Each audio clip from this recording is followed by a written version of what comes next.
Hermanos queridos, ustedes se pueden imaginar si yo me pusiera a contar experiencias y anécdotas de cosas que nos han ocurrido en todos estos años, viajando de un lugar a otro, conociendo tantos miles y miles de creyentes de muchas denominaciones, a veces de un estilo, otros son de otra forma. Pero algo que me ha llamado mucho la atención, y es de lo que en el fondo yo quiero hablar, es el tema de la conversión. El título de este mensaje de hoy es El milagro más grande, sin lugar a dudas, es la conversión. En mi caso particular, y perdonen que ponga mi ejemplo como primero, yo me convertí instantáneamente. No tardé mucho tiempo en dar el paso de recibir, de aceptar a Cristo como mi Señor y Salvador personal. Yo fui una mañana a una iglesia, había una especie de clases de escuela dominical. No hubo llamamiento, ni se habló así, digamos, de una forma evangelística. Pero a la tarde, cuando volví, en el primer culto, digamos, con predicación, con alabanza, con llamado, que yo asistía a mi vida, en esa primera reunión yo recibí a Jesús como mi Señor y Salvador personal hace ya muchos años atrás. Y no me costó recibir a Cristo, ni muchísimo menos. Creo que ha sido la decisión más sabia y la mejor decisión que he tomado en toda mi vida, y no me arrepiento jamás de haberla tomado. Me hubiera gustado recibir al Señor antes, pero el Señor tiene estipulado tiempos, ¿verdad? Y ocasiones para cada uno de nosotros. Pero observando cómo se convierten algunas personas, es algo que a mí siempre me ha llamado la atención.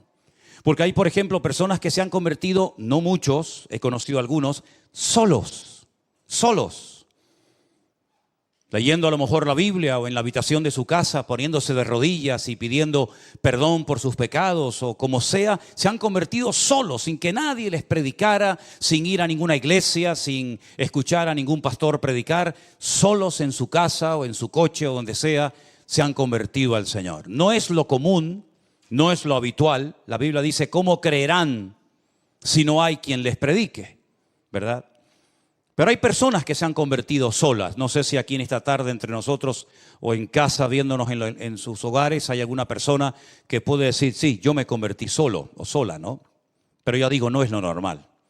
Pero he visto que hay personas que se han convertido después de un largo proceso. Personas que han estado asistiendo días, semanas, meses, no sé si años a una iglesia.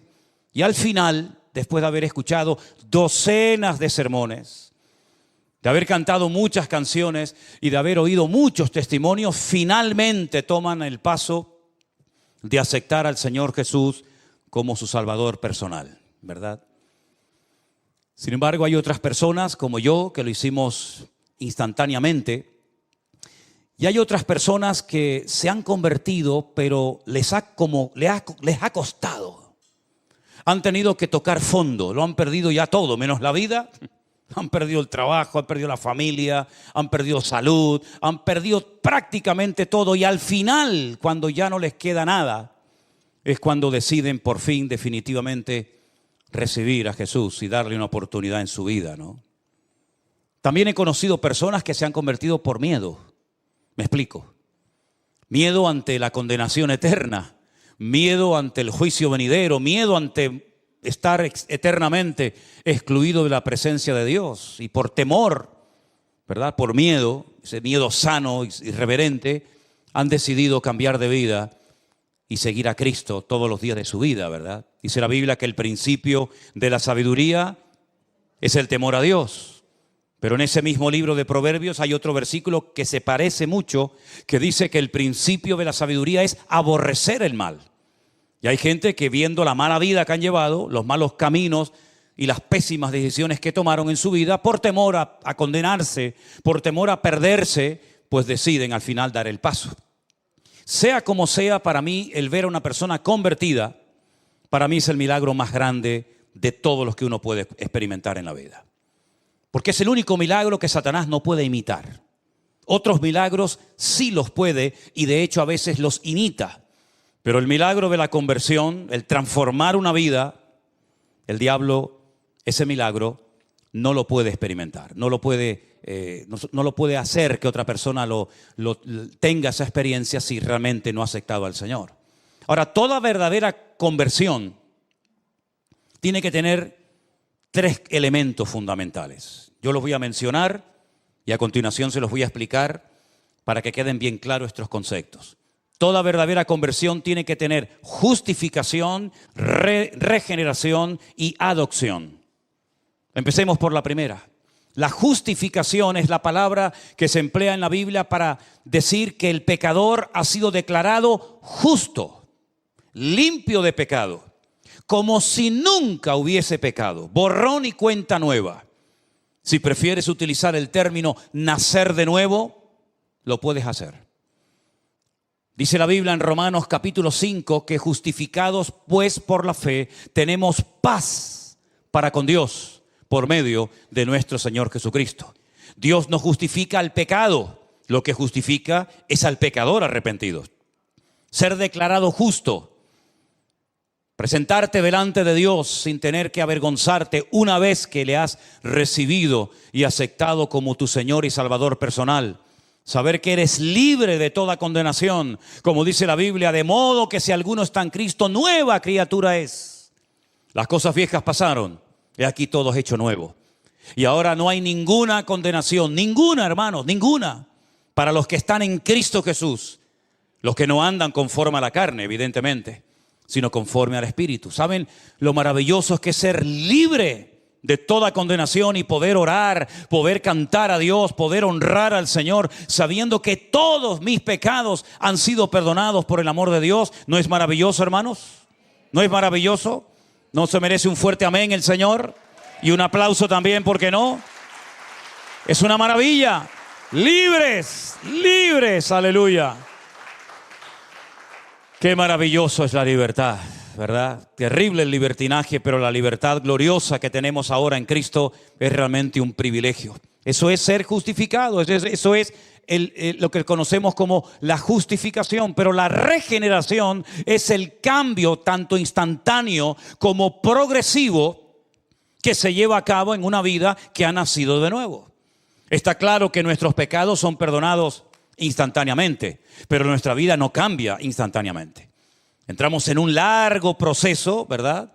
Y ahí el Señor comienza a moldearnos, ahí el Señor comienza a tratar con todas y cada una de las áreas de nuestra vida. Comienzan a salir cosas que ni siquiera sabíamos que las teníamos. Es como cuando calientan el oro y entonces comienzan a salir todas las impurezas y las van quitando, ¿verdad? Y eso es lo que ocurre después de haber sido justificados por el Señor. Que el Señor comienza a tratar con nuestro carácter. El Señor comienza a tratar con cosas de nuestro pasado que todavía en nuestra mente nos juegan o les gustaría jugarnos malas pasadas, ¿verdad? Y el Señor comienza a transformarnos, comienza, digamos, a moldearnos. Y en vez de parecernos al diablo, comenzamos a parecernos a Cristo. Cuando el hombre pecó, comenzó a hacer cosas que son típicas del diablo. Comenzó a matar, comenzó a odiar, comenzó a mentir, comenzó a tener celos, envidias, pleitos, iras. Esas son las características de una persona que está bajo la cobertura del diablo. El hombre comenzó a parecerse al diablo después de pecar y desconectarse de su Dios. Pero cuando recibimos a Cristo en nuestros corazones como nuestro Señor y Salvador personal, con el paso del tiempo nos vamos pareciendo cada vez más a nuestro Señor Jesucristo. Y comienza a manifestarse lo que la Biblia llama o indica como el fruto del Espíritu Santo que mora en nosotros. Comenzamos a amar cosas que antes odiábamos. Comenzamos a ver a personas que antes tal vez no íbamos a tener jamás ningún tipo de contacto, de relación con ella. Comenzamos a darnos cuenta de que pues también necesitan de paciencia y de amor y de atención y tantas cosas. Y comenzamos a darnos cuenta de que ahora tenemos paciencia en cosas que antes nos sacaban de quicio y éramos incapaces de soportarlas. Y es que cada vez esa regeneración, esa transformación progresiva en nuestra vida nos va moldeando y podemos mirar atrás y decir, oye, sé que todavía me falta mucho, sé que todavía, como dice el texto, no he llegado a la meta, ¿verdad? Pero sigo corriendo para ver si logro hacer aquello para lo cual un día el Señor me alcanzó a mí. Amén, hermanos. Y finalmente, la adopción. Es decir, ahora tengo una familia. Ahora estoy bajo una cobertura que es la familia de Dios. Y hemos conocido esta tarde a 2 miembros de nuestra familia, ¿verdad? Que viven en otro lugar. Pero podríamos recorrer el mundo entero y darnos cuenta de que tenemos hermanos y hermanas en la fe prácticamente en todas las partes del mundo. Porque hemos sido adoptados en una familia universal donde caben todos. Y donde todos tenemos que aprender a relacionarnos y amarnos y a perdonarnos y a trabajar juntos, etcétera, etcétera. Así que una verdadera conversión nos lleva a la justificación, a la regeneración y a formar parte de la familia de Dios por adopción, no por nacimiento. Ahora, el primer texto que quiero leer en esta tarde que habla acerca de la conversión se encuentra en Hechos capítulo 3, el verso 19. Pedro y Juan acaban de orar por un paralítico que ha sido milagrosamente sanado, y ellos aprovechan la oportunidad para dar testimonio de su Dios, para evangelizar a las personas que allí están viendo aquel milagro. Y él dice, ya digo, en el capítulo 3, verso 19, arrepentíos y convertíos, las 2 palabras. Tú te puedes arrepentir de algo que has hecho, pero eso no significa de que te hayas convertido. Tú te puedes arrepentir de haber robado, de haber mentido o de haber hecho algo malo, pero eso no significa que has cambiado. Te has arrepentido, pero no te has convertido. Pero Pedro dice, arrepiéntanse y conviértanse para que sean borrados vuestros pecados y para que vengan de la presencia del Señor tiempos de refrigerio. Epistrefo. Esa palabra rara, esa palabra griega es la palabra que se traduce en el Nuevo Testamento como la palabra convertidos o conversión, epistrefo, que significa dar la vuelta, dar marcha atrás, cambiar de dirección, ir en una dirección contraria a la que iba. Lógicamente, una verdadera conversión se produce cuando hay un verdadero y genuino arrepentimiento por nuestra parte. No un remordimiento de conciencia, no un dolor por haber perdido cosas que las tenía, pero que por mi mala cabeza o mis malas decisiones las he perdido, sino que hay un arrepentimiento genuino de no volver, de no querer volver a cometer el mismo pecado que durante tiempo me conquistó y me dominó. Cuando hay un verdadero arrepentimiento, se puede decir que hay una verdadera conversión y un genuino deseo de cambiar. Y un genuino deseo de honrar y de servir al Señor, que tal vez antes no creíamos en Él, pero que ahora nos hemos dado cuenta de que lo amamos y lo conocemos. Y de alguna manera queremos esforzarnos por servirle y por honrarle todos los días de nuestra vida. Ahora, no tenemos que confundir el venir a la iglesia con convertido. Porque hay gente que puede venir a la iglesia toda su vida. De hecho, hay gente que ha nacido, por así decirlo, en el seno de una iglesia. A lo mejor desde el vientre de su madre, ya su madre lo traía a los cultos. Y cuando este niño, esta niña nació, comenzó a ir a la escuela dominical y comenzó a asistir a algún campamento y comenzó a ir a algún retiro. Pero eso no significa de que sea convertido. ¿Y cuántas veces nos confundimos pensando, creyendo que esta persona, porque lleva toda la vida en la iglesia, ya es un convertido? Y de convertido, nada. Puede ser un simpatizante, una persona que tiene su círculo de amistades dentro de la iglesia, porque como su vida ha girado siempre en torno a la iglesia, no tiene contactos, no tiene amigos fuera, y parece que es un cristiano, parece que es un convertido, pero no lo es. Es una persona que se ha criado en un ambiente cristiano, pero no es cristiano. Muchas veces cuando voy navegando en esos largos viajes que me pego en barco, pues hermano, yo voy navegando por el mar, pero el mar, gracias a Dios, no entra donde yo estoy. Estoy rodeado de agua, pero yo voy en el barco y el barco, gracias al Señor, está por encima del agua. Imagínense ustedes, ¿no? Así que tú puedes estar rodeado de cristianos, en un ambiente cristiano, en un retiro, en un campamento, en una convención cristiana, y eso no significa de que tú también seas un hijo de Dios. Porque la salvación es personal e intransferible. Tú no te puedes convertir por tu hijo, ni tu hijo se puede convertir por ti. Claro, evidentemente, si tú te conviertes, tú eres ya una luz para tu familia. Tú ya tienes un mensaje y un testimonio que dar a tus compañeros de trabajo, en el lugar donde vives. Pero tú no puedes convertirte por un círculo de amistades o por toda una familia, ¿verdad? Y decir, bueno, yo me convertí y eso significa de que ya toda mi familia ya son convertidos. No, repito, la salvación, la conversión es personal y no se puede transferir a otras personas. Y también hay que decir que la salvación es instantánea. O eres o no eres. O estás dentro del reino o fuera del reino. O estás conmigo o estás contra mí. O eres realmente convertido y tu nombre hoy, en este momento, en este preciso instante, está inscrito en el libro de la vida, o tu nombre no aparece por ninguna parte. Y si tú murieras hoy, no irías jamás a la presencia del Señor. ¿Cómo ha sido tu conversión, hermano? ¿Recuerdas ese día, ese lugar, esa hora? Aquel sitio donde el Señor tocó tu alma y tocó tu corazón.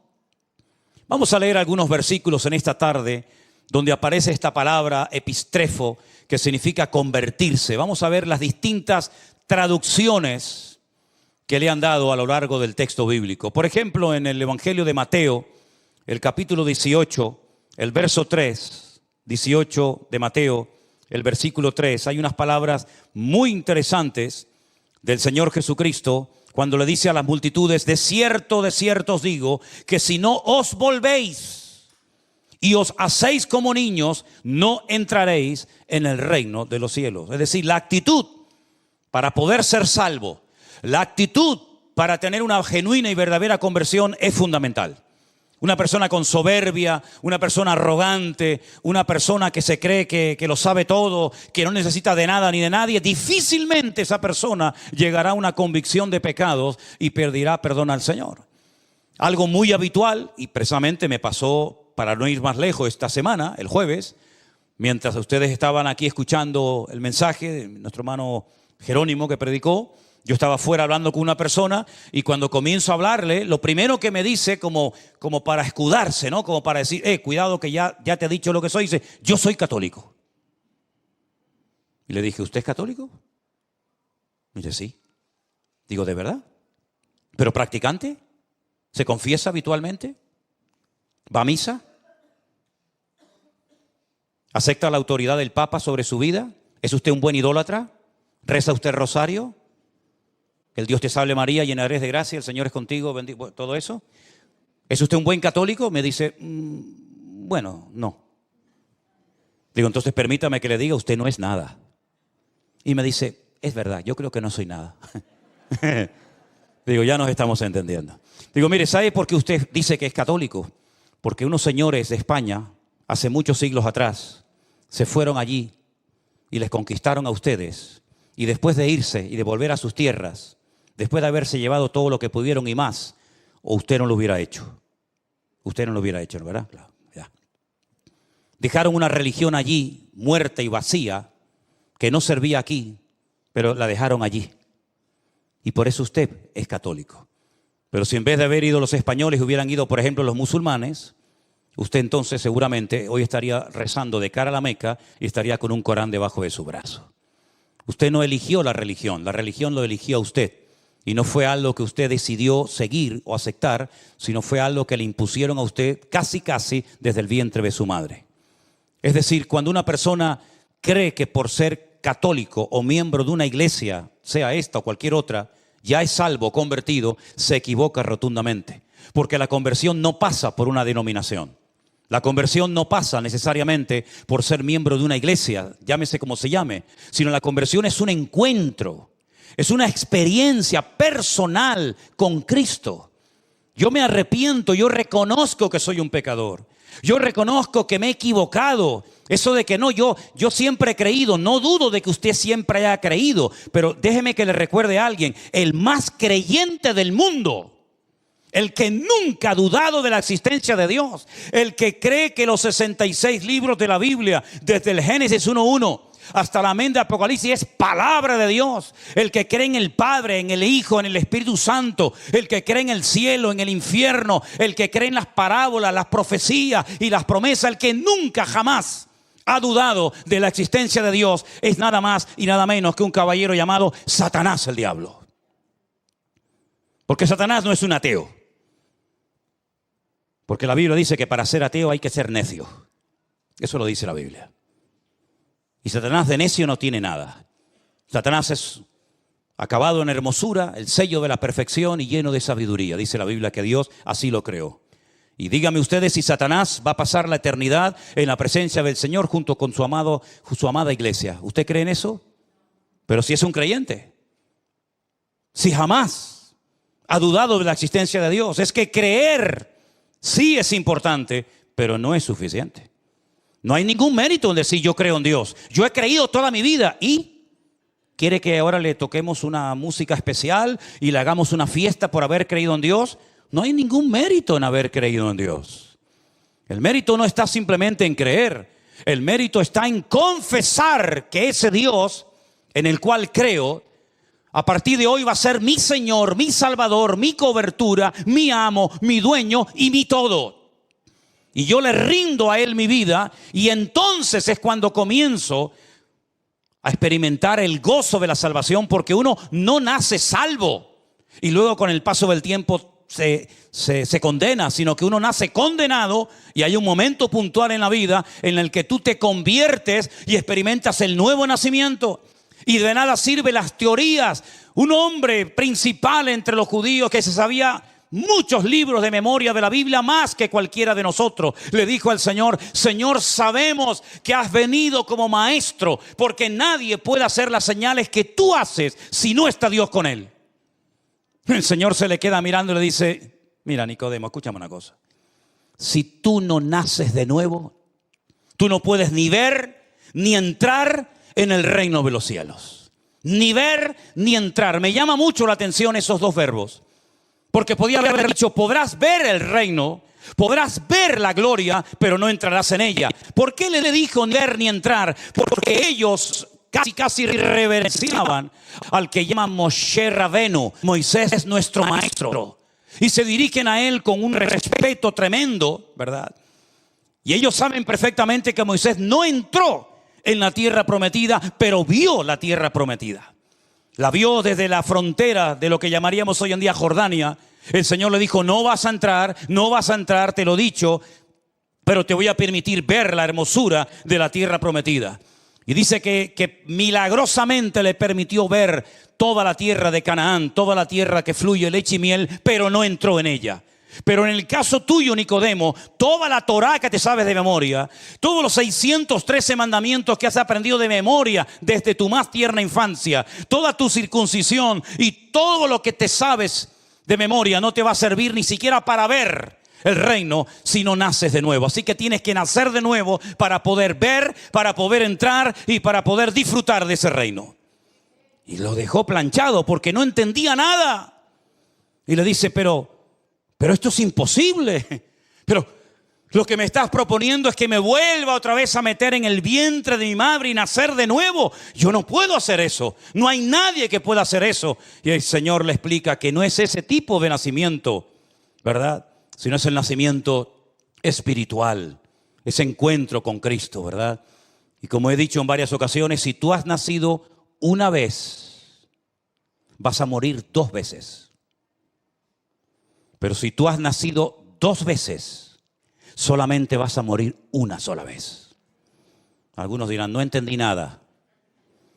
Pues ahí te lo dejo. Te lo vuelvo a repetir: si has nacido una vez, mueres 2 veces. Y si has nacido 2 veces, solamente morirás una sola vez. La semana que viene le explico por qué. Eso es lo que dice la palabra. Que tenemos que hacernos como niños. Hay un cambio de actitud. Ya no me escudo, ya no me escondo detrás de una enseñanza religiosa, llámese como se llame, sino que incluso tengo que tener la actitud de un niño dependiente de mi Dios y de mi Padre, sabiendo que no es por mis méritos, por mis buenas acciones, por mis buenas obras que obtengo en la salvación de mi alma, sino por los méritos de aquel que nosotros lo llamamos nuestro Señor Jesucristo. ¿Cuántos dicen amén? Hay otro texto en Lucas, capítulo 22, verso 32, donde también aparece esta palabra griega que ya la hemos mencionado. Lucas 22, 32. Priscila nos va a leer ese texto, por favor. Pero yo he rogado a ti que tu fe no falte, Y tú, una vez vuelto, confirma a tus hermanos. Una vez vuelto, es decir, tienes que volver. ¿Volver de dónde? Del camino de apostasía que has escogido, Pedro. Tú te has desconectado de mí, tú has renegado de mí y de mi nombre. Tú has dicho públicamente, no lo conozco, no sé quién es ese hombre. Tienes que volverte, tienes que ir al epistrefo, tienes que volver atrás y volverte a quién, a Dios, para que Él te vuelva a perdonar, para que Él te vuelva a restaurar y poner en primera línea donde estuviste, pero que saliste porque me negaste públicamente, y todos lo sabemos, ¿verdad? Una vez más, vemos ahí cómo esta palabra se traduce como volver, retroceder. No sigas por ese camino porque vas mal. Hay un proverbio que ustedes saben, muy conocido, que dice, hay caminos que al hombre le parecen derechos, pero su fin son caminos de muerte. Si la hermana que el otro día me mandó un WhatsApp diciendo que puedo tener problemas en la mano del metacarpiano porque cojo mucho el micrófono, no se haga ningún problema, hermana. Estoy perfectamente de los metacarpianos y de todas esas vainas. Hechos capítulo 26. Gracias por su preocupación, hermana, pero cada día estoy mejor. Diga al débil, fuerte soy, y Él renovará nuestras fuerzas como el búfalo, dice la Biblia. Estarán vigorosos y verdes. Algunos están verdes, ¿eh? Algunos. Hechos capítulo 26, verso 16. Priscila, por favor, léemelo. Pero levántate y ponte sobre tus pies, porque para esto he aparecido a ti, para ponerte por ministro y testigo de las cosas que has visto, y de aquellas en que me apareceré a ti, librándote de tu pueblo y de los gentiles, a quienes ahora te envío, para que abras sus ojos y para que se conviertan de las tinieblas a la luz, y de la potestad de Satanás a Dios, para que reciban por la fe que es en mí, perdón de pecados y herencia entre los santificados. Para que se conviertan. Si no se convierten, lo único que tienen es una religión, pero no tienen una conversión, no tienen una relación con Dios. Y yo te he cambiado, te he librado de tu pueblo y de los gentiles, te he transformado, me he aparecido en tu camino. He quitado las escamas de tus ojos para que te conviertas en un testigo mío y vayas por todas las naciones de la tierra predicando la palabra, para que pasen la gente de las tinieblas a la luz, del equipo del diablo, de los perdedores, de los amargados y de los frustrados al reino de Dios, ¿verdad? Y para que se conviertan y convirtiéndose puedan conocerme y puedan tener el gozo de la salvación y puedan heredar la vida eterna, porque cuando una persona se convierte en coheredero con Cristo, ¿verdad? Como dice la palabra de Dios. Hay un versículo más muy interesante que va dirigido a esos hermanos que tal vez un día se congregaron, que tal vez un día incluso estuvieron sirviendo al Señor de alguna manera, pero que por el motivo que sea, se apartaron de los caminos del Señor. ¿Y qué hacemos con esta gente? ¿Qué hacemos con aquellos que parece que se querían comer el mundo y al final el mundo terminó comiéndoselos a ellos? ¿Qué hacemos? ¿Qué palabra, qué solución nos da la Biblia para que se descarrió y tomó un mal camino? Bueno, Santiago nos dice en el capítulo 5, el verso 19 y 20, estas palabras tan interesantes que tenemos que tener en cuenta en nuestra vida.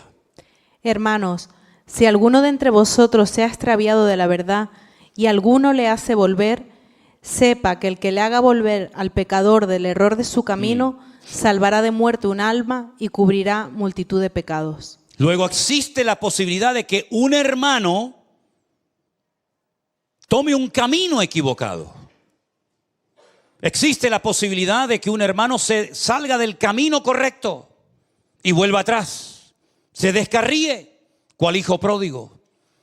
Y entonces dice la Biblia, si a alguno de entre vosotros le ha pasado eso, si alguno que antes era hermano y cantaba con nosotros y se congregaba con nosotros y servía al Señor junto con nosotros, se ha escarriado de la verdad, sepa que si hay alguien que haga volver al pecador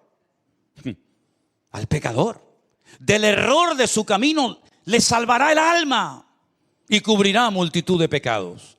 Luego hay la posibilidad de descarriarse, de desconectarse del Dios que un día te iluminó, del Dios que un día te perdonó, de ese Dios que ese día te transformó la vida. Pero hay también la posibilidad de poder volver a Él en arrepentimiento, y el Señor te vuelve a perdonar y te vuelve a restaurar, porque Dios no solamente salva, sino que también restaura a las personas que por el motivo que sea se han enfriado y se han descarriado de los caminos del Señor. Vemos en la Biblia muchos llamados al arrepentimiento. No solamente aquellos llamados que hacían los profetas al pueblo de Israel cuando decían: volved, dejad vuestras obras, volved a la senda antigua, dejad la idolatría, dejad la corrupción, la avaricia, la usura, ¿verdad? Sino que también encontramos, hermanos, en el Nuevo Testamento una preciosa y conocidísima parábola de aquel joven que decide marcharse y malgastar sus bienes y vivir perdidamente hasta que vuelve en sí. Y dice la Biblia: volveré a la casa de mi padre y le pediré perdón y diré: Padre, he pecado contra el cielo y contra ti. Ya no soy digno de ser llamado tu hijo. Y entonces vemos como el padre lo restaura. El padre le da un nuevo vestido, pone calzado en sus pies, pone un anillo en su mano, ¿verdad? Le restaura la autoridad, lo vuelve a poner como hijo de toda dignidad, y mata al becerro gordo y hacen una fiesta porque mi hijo, que lo dábamos por muerto, ha vuelto otra vez a la vida. Hay ejemplos tremendos en la Biblia de personas que tuvieron una conversión tremenda con el Señor. Por ejemplo, el apóstol Pablo. La conversión del apóstol Pablo, no me digan a mí que no fue espectacular. Un religioso, un hombre que pensaba que había que destruir a los que en aquellos días se llamaban los del camino. Los que en Antioquía los llamaron por primera vez los Meshijín, los ungidos, los cristianos. Y como él estuvo como testigo en la muerte de Esteban y vio cómo lo mataban a pedrada, y él estaba allí y no dijo: alto, ¿qué vais a hacer? ¿Cómo vais a matar a este hombre? Sino que él estaba allí y le dice: no se preocupen, tiren las piedras, yo les cuido aquí las sandalias, la ropa, y después las pueden venir a buscar. Y allí estaba frío como una piedra, ¿verdad? Como un témpano de hielo inmutable. Él estaba allí ese día, hermanos. Y él llevó presos a la gente, y él iba a ir al extranjero, a Damasco, capital de Siria, para llevar gente a Jerusalén. Fíjense el camino tan largo que iba a hacer, porque él pensaba en su ignorancia que ese era su deber, esa era su obligación: impedir que aquella secta rara y extraña se expandiera por todas las naciones de la tierra. Pero, si me permiten la expresión, le salió el tiro por la culata. Porque dice que camino hacia Damasco cae postrado en tierra, pierde la vista, queda ciego completamente, y oye una voz en hebreo que le dice: Saulo, Saulo, ¿por qué me persigues? Se habrá quedado temblando de pies a cabeza diciendo: ¿quién eres? ¿Quién me está hablando? Y cuando oyó la respuesta fue algo tremendo: yo soy Jesús, a quien tú estás persiguiendo. ¿Qué quieres que haga, Señor? Entra en la ciudad y se te dirá lo que debes de hacer. A los pocos días apareció por allí un tal Ananías, que no tiene nada que ver con aquel Ananías que murió en la iglesia primitiva, esposo de Zafira. Y dice que tenía miedo de ir a orar por él, porque decía: Señor, hemos oído lo que este hombre ha hecho, cómo le ha hecho daño a tus santos, cómo tiene poder y tiene cartas que le autorizan a llevarnos presos a Jerusalén si quisiera. Y el Señor le dice: vete, porque yo lo he levantado, va a ser un instrumento, y yo le voy a mostrar en él cuánto le es necesario padecer por mi nombre. Y llega y le pone las manos encima, recobra la vista, dice que se le caen como escamas de los ojos, y allí se bautiza. Aquel ritual que los judíos hacían habitualmente, ¿verdad?, para purificarse, pero ahora haciéndolo de corazón, ¿verdad? Y dice que al momento, prácticamente a los pocos días, se convirtió en un atrevido, en un valiente predicador, de tal manera que decían: pero este no es el que nos mataba el otro día, este no es el que venía a perseguirnos, que lo que le ha pasado. Y dice que los hermanos tenían miedo de juntarse con él. Claro, ¿cómo no van a tener miedo?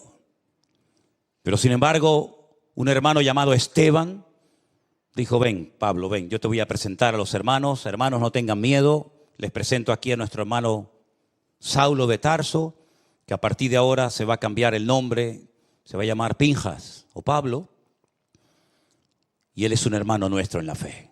Y cómo emprenden viajes misioneros, y al final el mismo Bernabé se pone bajo la cobertura de Pablo, porque sabe que Pablo es un hombre que Dios le ha dado una gracia especial para extender el evangelio a otras naciones, y cómo después de años Pedro, incluso hablando de Pablo, dice: hermanos, nuestro hermano Pablo, al cual el Señor le ha dado una inmensa, una enorme sabiduría, y que escribe cosas profundas y difíciles de entender, las cuales los indoctos tuercen para su perdición. Como reconoce, ¿verdad?, la autoridad, la sabiduría, la unción especial que Dios había depositado en la vida de Pablo. Una conversión genuina. Pablo nunca más volvió a ser esa persona llena de odio, de amargura, de resentimiento, sino que lean la lista de lo que padeció: apedreado, azotado, torturado y tantas cosas. Una conversión genuina. Amén, hermanos. No me digan a mí que la conversión no es el milagro más grande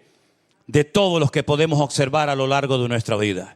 ¿Y qué me dicen ustedes de aquel etíope, aquel hombre de color que venía sentado en su carro después de haber estado en Jerusalén y había comprado seguramente por una fortuna un pergamino, un lienzo del profeta Isaías, que no sé ni cómo podía leerlo porque estaba en un idioma que él no dominaba, pero se ve que lo leía, pero no entendía nada? Hasta que Felipe, aquel que había sido diácono en la iglesia primitiva, se le acerca al carro y le dice: ¿tú entiendes lo que estás leyendo? Y el etíope, con toda sinceridad, le dice: no entiendo nada. Como cordero fue llevado al matadero. ¿Pero quién fue llevado al matadero? El que está escribiendo está hablando de otra persona. No entiendo nada. Y entonces Felipe se sube en el carro con aquel etíope eunuco, miembro de la reina Candace, y comienza a hablarle y llegan a un lugar, a un oasis en el desierto donde ve agua, y Felipe se para y el etíope le dice: yo quiero ser bautizado. ¿Hay algún impedimento? ¿Hay algo que impida que yo sea bautizado? ¿Será mi color de piel? ¿Será que no soy judío? Y Felipe le dice: no hay ningún impedimento, hijo. ¿Tú crees en Jesucristo con todo tu corazón? Dice: sí creo. Dice: pues vamos a bautizarte. Una conversión genuina. Después dice la historia que fue a Etiopía, le habló a la reina Candace, y hasta el día de hoy hay una comunidad tremenda de cristianos en Etiopía, y algunos dicen que él fue el evangelista, el instrumento que el Señor utilizó para alcanzar aquella nación, ¿verdad? ¿Y qué me dicen a mí del carcelero, hermanos?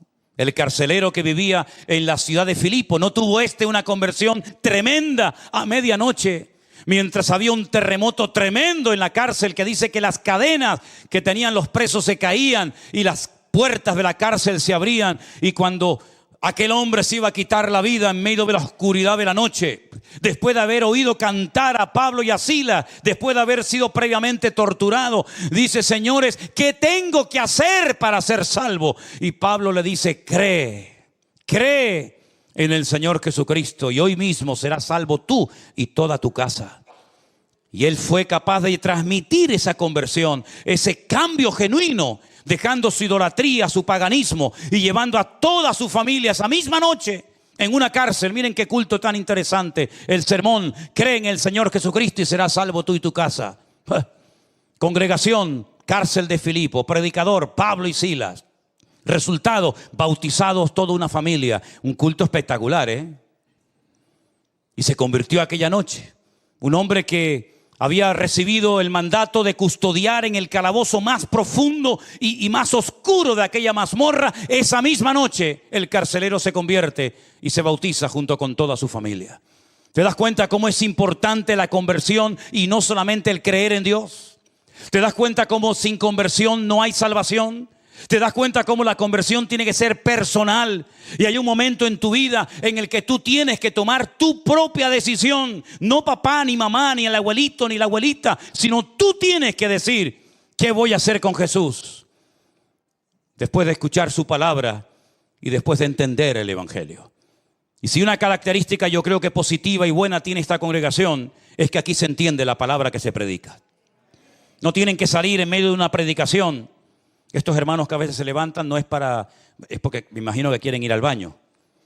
Pero no es porque tienen que ir a la librería de la esquina a comprar un diccionario porque no entienden la terminología al que el pastor está predicando. No es por eso. Porque en esta iglesia se entiende perfectamente el mensaje. Da igual quien lo predique. Porque la gracia y la cobertura del Espíritu fluye en todos los que se suben a este lugar a predicar. De tal manera que hasta el más pequeño y el más tonto y el más nuevo puede entender perfectamente lo que ese hombre quiso decir ese día con la predicación del Evangelio. Y ahora que ustedes han entendido el Evangelio y que les ha hablado de la conversión y les ha hablado de que hay que arrepentirse y convertirse, y no es cuestión de cambiar de imagen, no es cuestión de cambiar de religión, es cuestión de cambiar de camino, de rumbo. Si en esta tarde entre nosotros hay alguna persona que nunca se ha convertido, ahora es el momento ideal e idóneo para que tú tengas tu propio encuentro y tu experiencia personal con Cristo Jesús. Cierra tus ojos ahí donde estás. Y piensa en esta tarde, ¿estás tú realmente convertido? ¿Estás tú realmente entregado al Señor Jesús? ¿O simplemente vienes a una iglesia porque te gusta, porque tienes tu círculo de amistades aquí, porque conoces a gente, tienes amigos? ¿O porque realmente tu corazón está en Cristo y en la iglesia del Señor? Aleluya. Yo quiero que en esta tarde todos y cada uno de nosotros nos hagamos esta pregunta. ¿Soy yo realmente convertido a Cristo? ¿Soy yo realmente una persona que ha puesto su vida en las manos del Señor? ¿O simplemente eres una persona que vienes y participas de los cultos, pero nunca has tenido un encuentro, una experiencia personal con el Señor Jesús? Hoy es el momento aceptable. Dice la Biblia, hoy es el día de salvación. Si oyereis hoy su voz, no endurezcáis vuestros corazones. Entrégale tu vida, tu corazón al Señor Jesús. Cuando salgas por esa puerta en esta noche, yo quiero que sepas que el Señor Jesús va a estar contigo.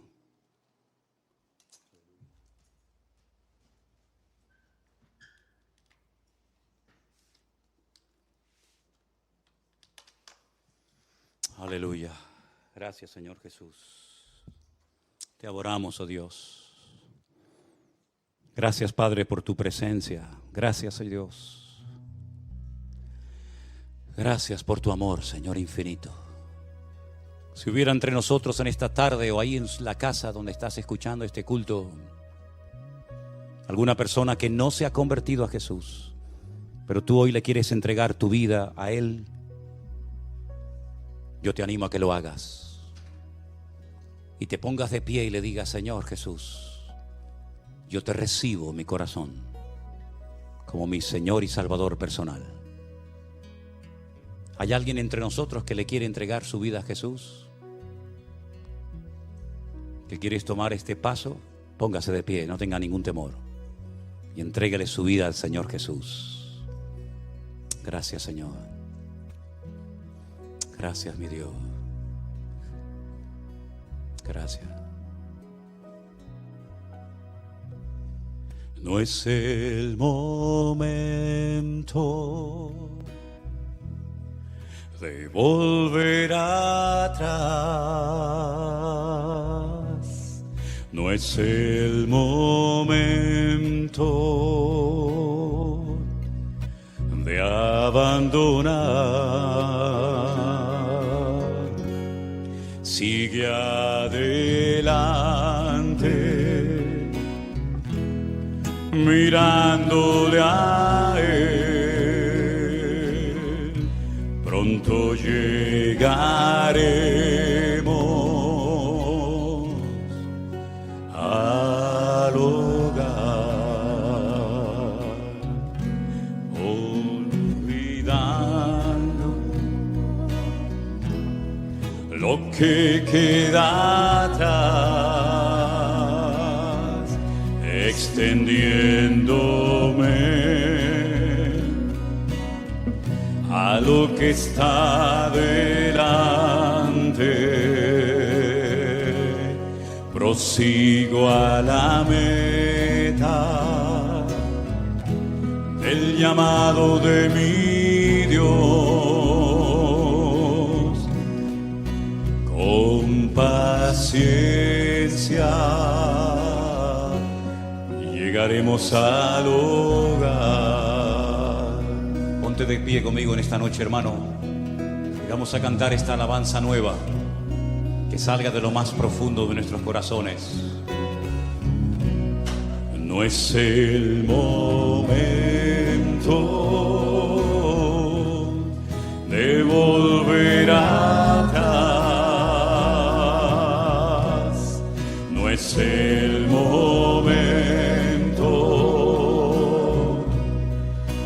de abandonar. Sigue adelante, mirándole a Él.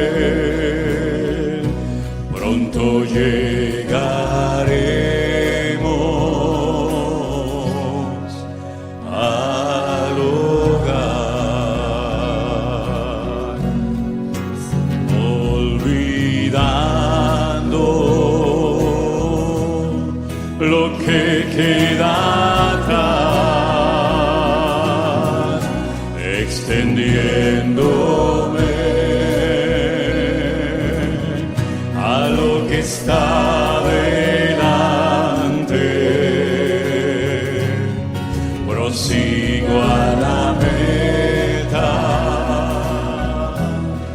al llamado de mi Dios.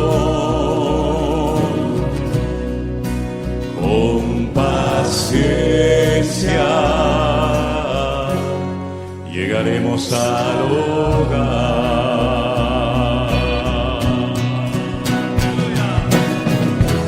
Diga débil, fuerte soy en Dios.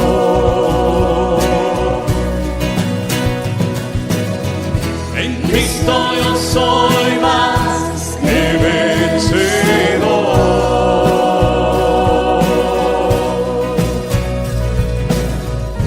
Él renueva hoy mi fuerza.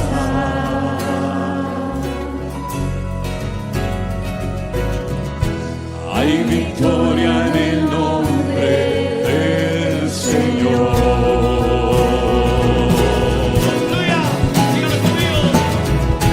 Digan débil, fuerte soy en Dios.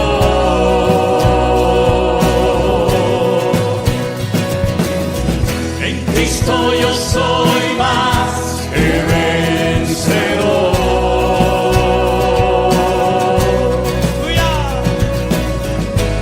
Él renueva hoy mis fuerzas.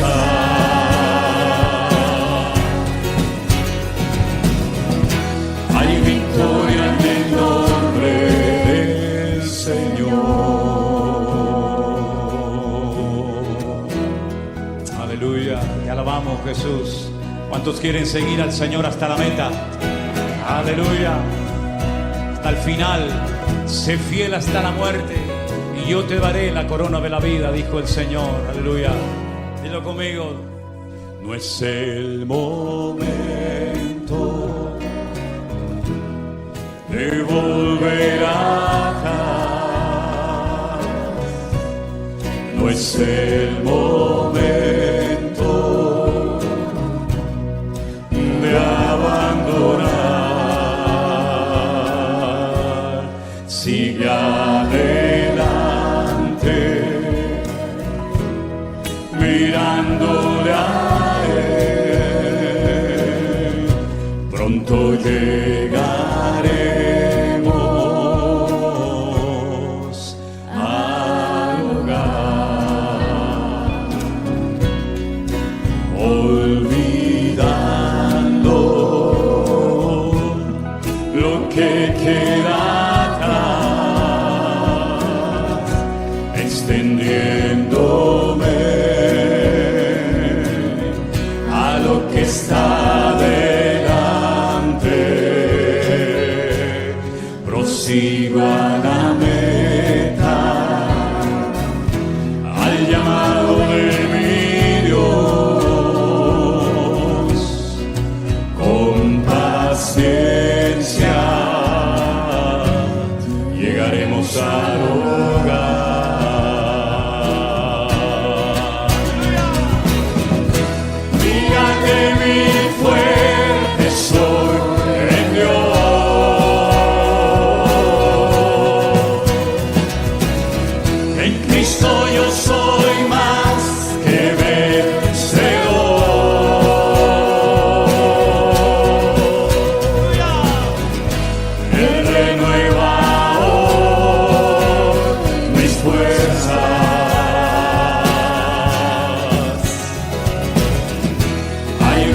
Del Señor.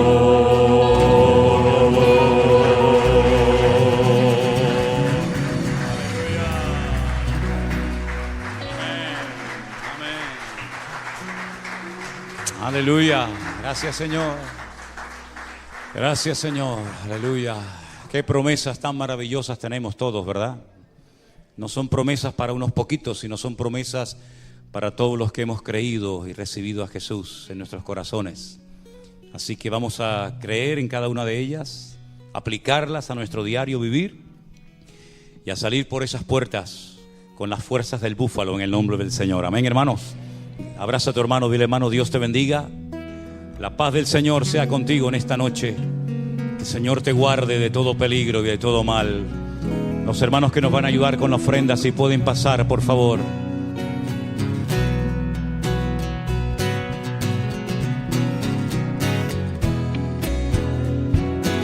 Vamos a ofrendar con gozo en esta tarde para nuestro Dios. Los hermanos pueden ir pasando.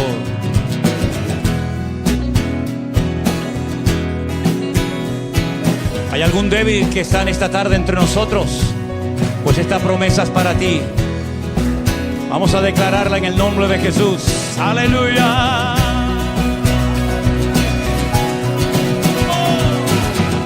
Digan débil y fuerte soy en Dios. ¡Fuerte! Soy más que vencedor.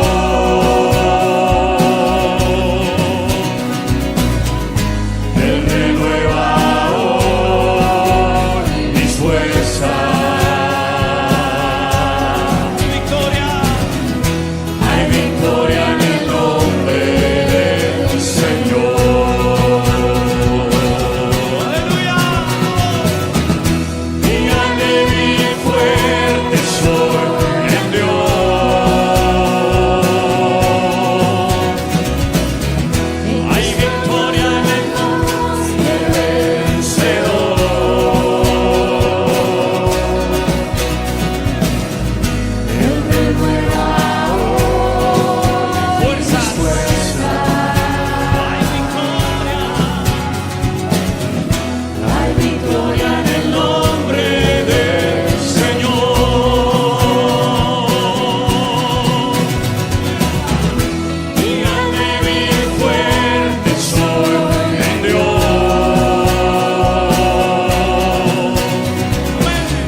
les bendiga, hermanos. Están despedidos en el nombre del Señor. Que tengan una semana gloriosa y bendecida. Saluda a tus hermanos. Que Dios te guarde de todo peligro y de todo mal en esta semana. Aleluya. Vete con la bendición del Señor.